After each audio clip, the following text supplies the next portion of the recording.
Hi, this Deepak Dev and you are watching सुनो कहानी। और आज हम जिस इंसान के बारे में बात करने वाले हैं उसे दुनिया का सबसे खतरनाक आतंकवादी माना जाता था, ओसामा बिन लादेन।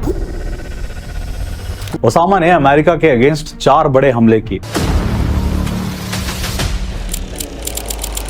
और अमेरिकन इंटेलिजेंस एजेंसीज को इन सभी अटैक्स की भनक तक नहीं लगने दी। ओसामा की टेररिस्ट ऑर्गेनाइजेशन की तरफ से किया गया सबसे घातक हमला था 9/11 का, जिसमें 3000 लोगों ने अपनी जान गंवाई थी। लेकिन ओसामा को अमेरिका से क्या दुश्मनी थी? क्यों ओसामा को ट्रैक करने में अमेरिका की सेंट्रल इंटेलिजेंस एजेंसी को 10 साल लग गए? और कैसे ऑपरेशन नेपट्यून स्फीयर में अमेरिकन सोल्जर्स ने पाकिस्तान में घुसकर ओसामा बिन लादेन को मौत के घाट उतार दिया? Good evening. Tonight, I can report to the American people and to the world that the United States has conducted an operation that killed Osama bin Laden, the leader of Al-Qaeda. Osama bin Laden मारा गया है। America का दुश्मन number 1 मारा गया है। चलिए जानते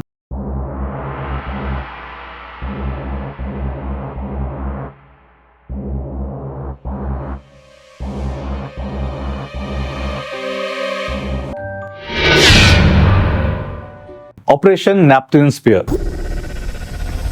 इसकी अहमियत को समझने के लिए हमें यह समझना जरूरी है कि ओसामा बिन लादेन अमेरिका का दुश्मन कैसे बना और क्यों लादेन को खत्म करना अमेरिका के लिए काफी जरूरी था। तो 1980s की शुरुआत, अफगान सोवियत वॉर चल रही थी। तभी कॉलेज में पढ़ रहे ओसामा बिन लादेन कट्टर इस्लामी चरमपंथियों की संगत में पड़ जाता और उसी वक्त उसे अपने परिवार की विरासत से $30 मिलियन मिले थे, जिसे लेकर वो पाकिस्तान चला गया और अब्दुल्ला आजम से मिलकर उसने इस जंग में मुजाहिदीन को फंड करना शुरू किया। यहीं से उसके मिलिटेंट करियर की शुरुआत हुई थी। फिर 1988 में ओसामा ने पाकिस्तान के पेशावर में अपने मिलिटेंट ग्रुप अलकायदा की नींव रख दी। अगले 2 सालों में ओसामा ने काफी बड़ी सेना बना ली थी और 1990 की गल्फ वॉर में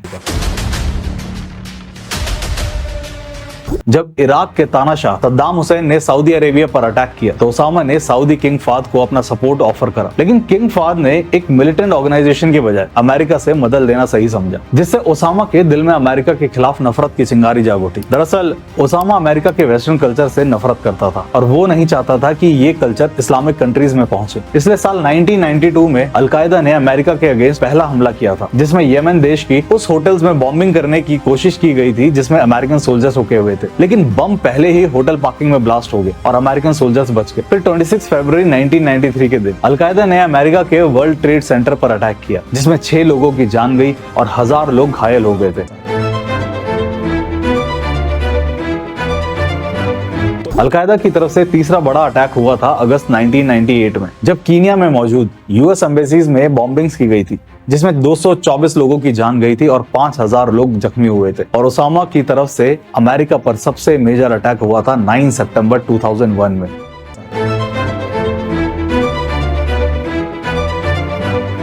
जिसमें अलकायदा के टेररिस्ट ने अमेरिका में 4 प्लेन्स हाईजैक किए थे, जिसमें से 2 प्लेन्स को वर्ल्ड ट्रेड सेंटर पर क्रैश करवाया गया था, एक को द पेंटागन बिल्डिंग पर और एक प्लेन जमीन पर ही क्रैश हो गया था। A big explosion has just occurred. Everyone is running from the entire financial district now.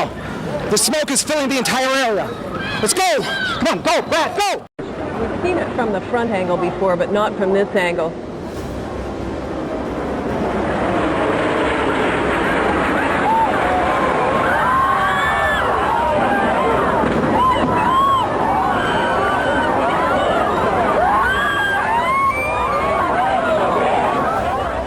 इस डेडली अटैक में 3000 लोगों की जान गई थी और 6000 लोग जख्मी हुए थे। तभी अमेरिका ने ओसामा बिन लादेन को मोस्ट वांटेड टेररिस्ट घोषित करते हुए अपनी CIA यानी सेंट्रल इंटेलिजेंस एजेंसी को उसे पकड़कर मारने का ऑर्डर दे दिया था। यहीं से शुरू हुआ दुनिया के सबसे खतरनाक आतंकवादी ओसामा बिन लादेन को खोजने का सफर।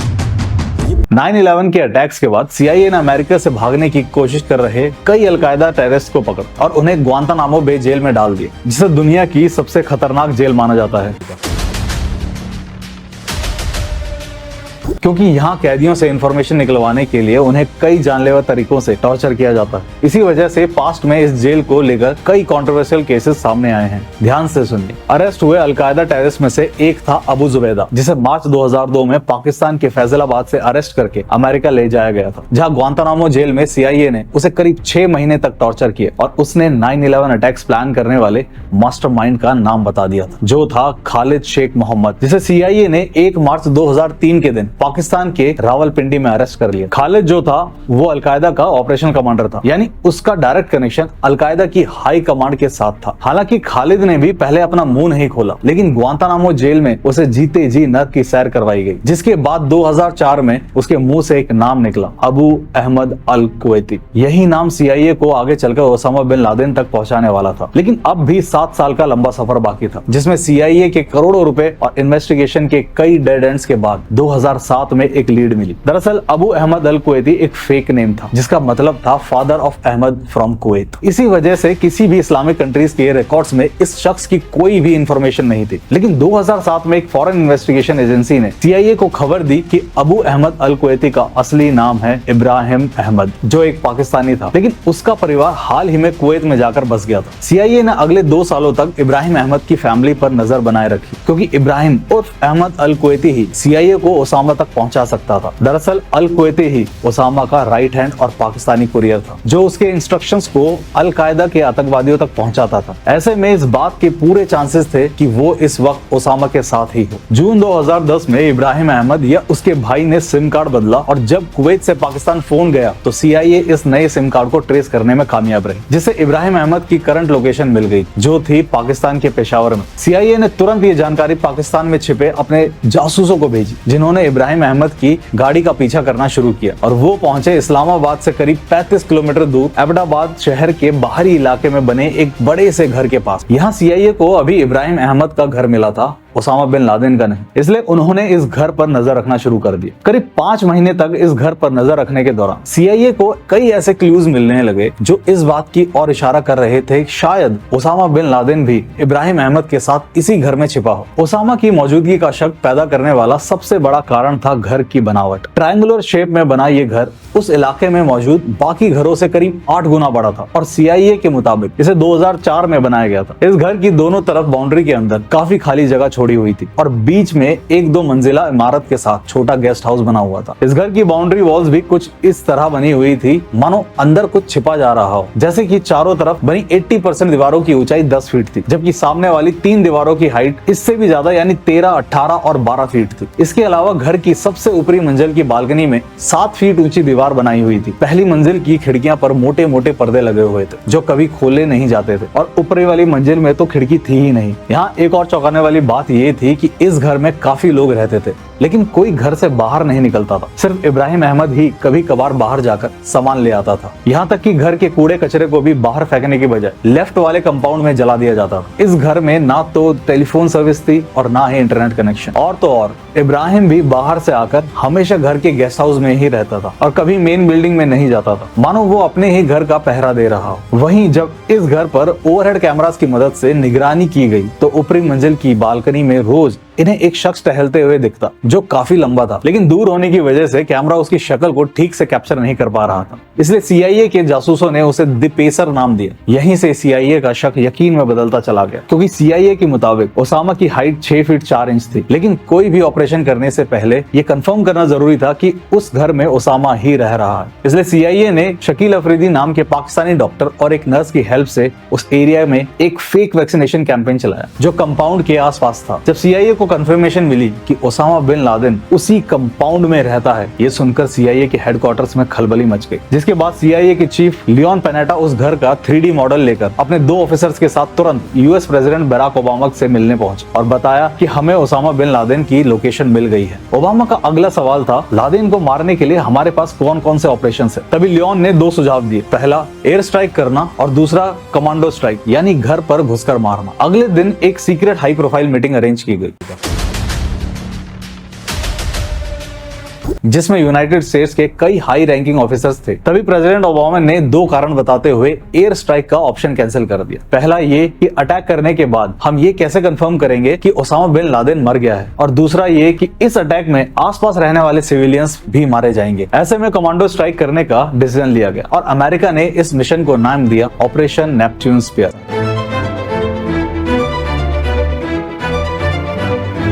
लेकिन ये काम उतना आसान नहीं था, क्योंकि पाकिस्तानी टेरिटरी में कमांडोज भेजना एक्ट ऑफ वॉर था। लेकिन प्रेसिडेंट ओबामा ने कहा कि हमें ये रिस्क लेना होगा और ये बात सुनिश्चित करनी होगी कि अगर हमारे सोल्जर्स खतरे में पड़े तो उन्हें बचाने के लिए बैकअप तैयार रहे। जिसके बाद इस ऑपरेशन की तैयारी शुरू कर दी गई। इस ऑपरेशन के लिए यूनाइटेड स्टेट्स नेवी सील की टीम 6 से 23 कमांडोज और 1 गार्ड डॉग को चुना गया। अब यहाँ आपको बता दूं कि सील अमेरिका की सबसे घातक स्पेशल ऑपरेशन फोर्स है। सील का फुल फॉर्म है सी, एयर एंड लैंड फोर्सेस, जिसके कमांडोज किसी भी सिचुएशन में डिफिकल्ट ऑपरेशंस करने के लिए ट्रेंड होते हैं। खैर, इन कमांडोज के लिए अमेरिका में लादेन के घर जैसा एक हूबहू रेप्लिका मॉडल तैयार किया गया, जहां इन्होंने रेड करने की प्रैक्टिस की। 29 अप्रैल 2011 के दिन सील टीम 6 पूरी तरह से तैयार हो चुकी थी और प्रेसिडेंट ओबामा ने भी ऑपरेशन नेपच्यून स्पीयर के लिए हरी झंडी दिखा दी थी। जिसके बाद सील टीम 6 अफगानिस्तान के लिए रवाना हो जाती है, जहां उनके लिए 2 ब्लैक हॉक्स हेलीकॉप्टर्स पहले से ही तैयार खड़े थे, जिन्हें खास तौर पर इस मिशन के लिए तैयार किया गया था। स्टेल्थ टेक्नोलॉजी से लैस इन हेलीकॉप्टर्स के ऊपर काले रंग का मोटा फैब्रिक लगाया गया था, ताकि ये हेलीकॉप्टर्स पाकिस्तानी सेना की रडार में ना आ पाए। 2 मई 2011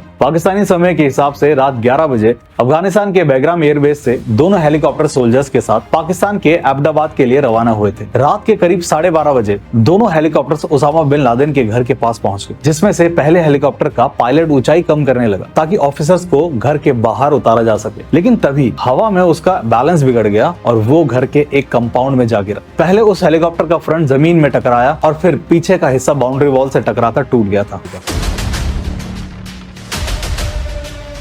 हालांकि इस हादसे में किसी कमांडो की मौत नहीं हुई, बल्कि वो एक एक करके हेलीकॉप्टर से बाहर आ गए। यानी अब उनके पास वापस लौटने का कोई रास्ता नहीं था। तभी हाई कमांड उनके लिए अफगानिस्तान में बने यूएस एयरबेस से चीनूक हेलीकॉप्टर को रवाना कर दिया था। यहाँ दूसरे हेलीकॉप्टर ने सफल लैंडिंग कर ली थी और उसमें से भी कमांडोज बाहर आ चुके थे और ओसामा के घर का पहला दरवाजा तोड़कर ऑपरेशन नेपच्यून स्पीयर शुरू कर दिया। अब सील टीम 6 के सामने था दूसरा दरवाजा, जिसे उन्होंने जैसे ही एक्सप्लोजिव से ब्लास्ट किया, तभी शोर की वजह से घर में हलचल शुरू हो गई। अब कमांडोज घर के आगे बने गेस्ट हाउस को सिक्योर करने के लिए आगे बढ़े, लेकिन दरवाजे से AK-47 की गोलियां की बौछार होने लगी, जिसमें से एक गोली कमांडो को छूकर निकल गई। लेकिन कमांडोज की टीम ने साथ मिलकर AK-47 चलाने वाले आतंकवादी को गोलियों से छन्नी कर दिया और वो शख्स और कोई नहीं बल्कि अबू अहमद अल कुवैती यानी इब्राहिम अहमद था। जिसके बाद सील टीम जैसे ही घर में घुसी तो उन्हें सीढ़ियों पर AK-47 लिए एक लड़का दिखा, जिसने कमांडोज पर ओपन फायरिंग शुरू कर दी। लेकिन सोल्जर्स ने उसे भी मार गिराया और वो लड़का था ओसामा बिन लादेन का बेटा। अब कमांडोज को यकीन हो गया था कि लादेन सबसे ऊपर वाली मंजिल पर ही है, लेकिन उसके भागने से पहले ऊपर पहुंचना जरूरी था। इसलिए टीम 2 आगे बढ़ते हुए पहली मंजिल पर पहुंची, जहां उनके ऊपर इब्राहिम अहमद के रिश्तेदार अबरार ने गोली बरसाना शुरू कर दी। क्रॉस फायरिंग में अबरार के साथ उसकी वाइफ बुशरा भी मारी गई।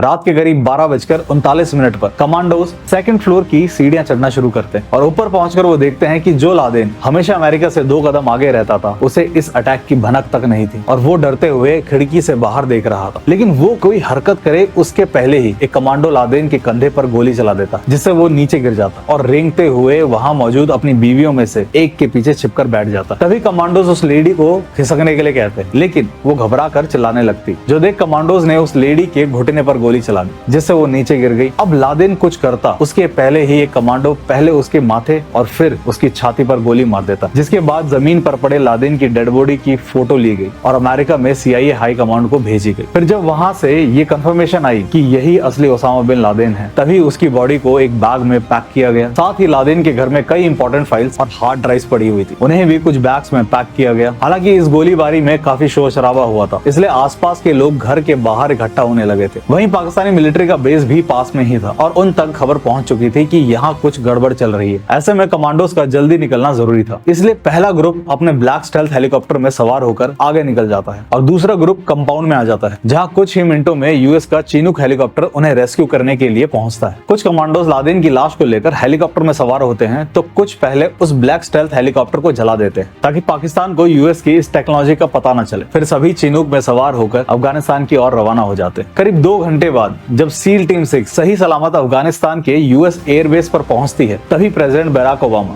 मीडिया के सामने आकर अनाउंसमेंट कर देते हैं कि हमने ओसामा बिन लादेन को मार दिया। Good evening. Tonight, I can report to the American people and to the world that the United States has conducted an operation that killed Osama bin Laden, the leader of Al-Qaeda, and a terrorist who's responsible for the murder of thousands of innocent men, women, and children. तो इस तरह दुनिया के इस सबसे खतरनाक आतंकवादी का चैप्टर क्लोज हुआ और ऑपरेशन नेपट्यून स्पेयर की सक्सेस एक हिस्ट्री बन गई। तो आज के लिए बस इतना ही। ये मिशन डॉक्यूमेंट्री अच्छी लगी हो तो लाइक, शेयर और सब्सक्राइब करें और देखते रहिए सुनो कहानियां। Thank you.